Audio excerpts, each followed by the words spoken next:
pressing into me passionately and furiously, treating me like anything but a lady.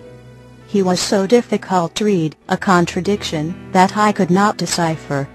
Sometimes I felt our time together was an answer to his boredom, my body a toy for him to play with to pass the time, but then he'd whisper sweet nothings, or run his gentle fingers through my hair and I'd feel something more, something that blurred my disgust for humanity. I couldn't define it, or rely on it, but it was there, and it had totally fucked with the realities I had created in my head. Honestly, Bella, I'm useless when you're not around. I can't eat, I can't sleep. It really is quite pathetic. I could see the truth in his face, a hint at the vulnerable boy behind the facade, and then instantly masked over as Alice joined us in the sitting room. Alice always looked perfect, her white sweater perfectly formed to her straight shape, her pleated wool skirt pressed to her knees, white socks, and Mary Jane's, the same outfit every day only varying in color. Sometimes her sweater was yellow or pink, like the petals of the roses in the garden outside, all the same, all beautiful in bloom.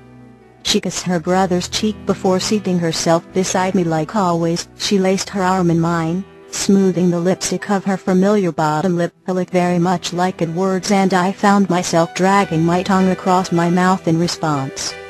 "What did I miss, twin?" she asked her brother, her skirt shifting to expose the skin of her knee as she crossed her legs. The pearlescent white was smudged with brown and green and tiny blades of grass stuck to her skin. She slowly slid her skirt down to cover her knee, meeting my gaze with a wink and a smirk, and I presumed she was doing much more than speaking with the gardener. "Oh, not much, sister. We were just discussing how lovely the roses looked. That gardener must know what he's doing. I've never seen roses so flushed," Edward said, sarcasm dripping from every word. Alice narrowed her eyes, slits glaring at her brother. "Jasper's adequate." Her features smoothed over quickly, a pout now upon her lips. "Although he was rather flirtatious towards our girl here, so I got rid of him. We can't have the help hitting on our company.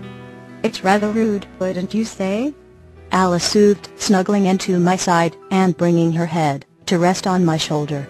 "Alice, Aunt Esme is going to be fairly upset you dismissed her gardener, even if he was being horribly disrespectful to our guest." Edward growled through clenched teeth. "But relax. Some lonely maid will take him in. He was a hot piece of ass, but dumb as the doornail. Such a waste really. He was such a hard worker, aimed to please, if you know what I mean." Alice brought her hand to twirl my hair. My brown curl looped around her white finger. "Enough, Alice," Edward shouted, smacking her hand away from my face. Rage emanated from his being, the fury rolling off of him and burning into the space around us. I sat frozen in my seat. I had never heard Edward raise his voice at his sister, and I had never, ever seen him this angry. He was breathing heavily, his chest heaving, as he towered over us. Temper, dear brother. You wouldn't want to hurt anybody, now would you?" Alice said in a low and quiet voice, her eyes fixated on me, and a fragile smile upon her face. Edward resumed his seat, pulling me protectively away from Elise's touch. "You'd better be careful, Alice. One of these days your antics are going to get you into trouble." I arrived at first period the next day in a fright. The Volvo was missing from its usual parking spot. Edward and Alice had never been absent from school, and Edward hadn't mentioned anything about being on the night before. He certainly didn't seem sick either, engaging in a rather explicit display of fornication, his strength and stamina not wavering in the slightest. What the hell was going on here? I had to admit their absence scared the shit out of me, causing an unfounded hysteria to swell in my chest as I thought of those days before their arrival.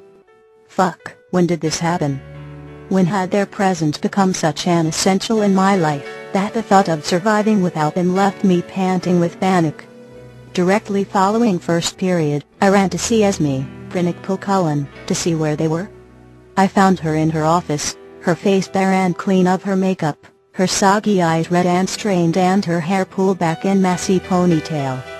She was wearing a pair of jeans and a white collared shirt, uncharacteristically casual, and I was instantly perplexed at her disheveled appearance. She looked at me as I burst in through the door. "Where are they?" I demanded, out of breath from the jaunt. "Bella, I expected to see you. Have a seat, please close the door behind you." I followed her instructions, eager to hear her explanation. "Bella, Alice has disappeared. Her bed was empty this morning. Edward's at home, he was too distraught to come to school today," she said, her eyes glistening with tears. "The poor girl. I don't know what's come over her. She's done this before, but if anything happens to her, I just don't know what he'll do. He's already been through so much." Disappeared? What had he been through? Thoroughly confused, I sputtered my questions. "What do you mean, done this before?" I asked, grasping for clues. "Alice is a bit emotional. We think she ran off again. She was quite disturbed by something last night before bed, and then this morning she was gone.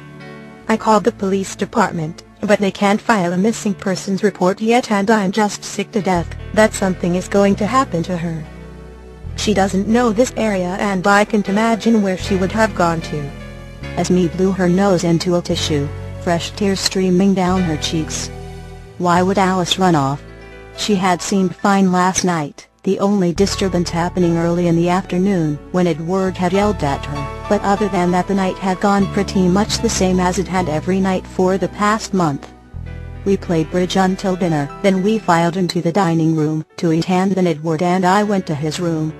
He wrote in his journal, reading some of his musings aloud to me, which led to sex, and then I left to go home.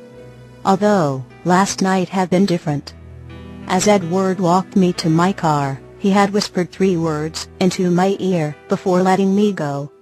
Last night, Edward had told me that he loved me, but I didn't see how this would matter to Alice. She couldn't have even possibly known about that, and why would it upset her? She loved me too, I was pretty sure, the best friend, the sister I had never known. Why? I whispered, the concept still beyond my comprehension. "Bella, Alice and Edward have been through quite a bit in the last 6 months. Their parents died in a tragic car accident last June, and apparent brake malfunction in their brand new Vanquish. They had a horrible time with it, and I brought them here in the hopes they could start fresh, try to repair some of that damage. But now, I just don't know what else to do. I couldn't even be at home today. His distressed cries making me sick to my stomach. I had to get out of the house, even if it was just for a couple hours." Esme sobbed into her tissue, and my heart wrenched at her news. I knew the sadness, to lose a parent. I mean, sure, my father was still alive, but his absence had gashed a hole I hadn't been able to fill, not with drugs or alcohol or sex. None of it had been enough. Then I had met Edward, and his attention, his love, as he now called it, filled me to no end, and I had found complacency in him. I wanted to go to him to make sure he was okay, but I wasn't sure if it was appropriate, wondering if he needed his space. I decided to let him come to me if he wanted comfort. Surely he would seek it in me. I stepped out of the shower, the cold air hitting my damp skin, paralyzing my limbs and causing my breathing to accelerate as I frantically grabbed my towel, wrapping myself in terry cloth comfort, and hurrying to my room to change into my pajamas. My room was dark, the autumn wind howling outside my cracked window, and I rushed to it, slamming it shut to keep out the cold. Something outside caught my eye, and I pressed my face to the glass, trying to get a better look. I could have sworn I saw a tall figure underneath the large tree. I watched it for a full minute, small shivers spiraling down my spine as I gazed in trepidation. It didn't move, still as a statue, and I figured it couldn't be human or animal, the stoic stillness unnatural. I rushed to turn on the light, moving back to the window, and finding nothing out of the ordinary now. The figure gone, I chuckled at my stupidity, my imagination running rampant again. I quickly pulled a long cotton nightgown over my head, and crawled into bed, pulling the covers snugly to my chin. Edward and Alice fermented in my mind as I tried to fall asleep. I still hadn't heard from him, and I didn't want to appear obsessive, but I didn't know why he hadn't called. Maybe he regretted telling me he loved me. It was a bit soon, but it was there, the love.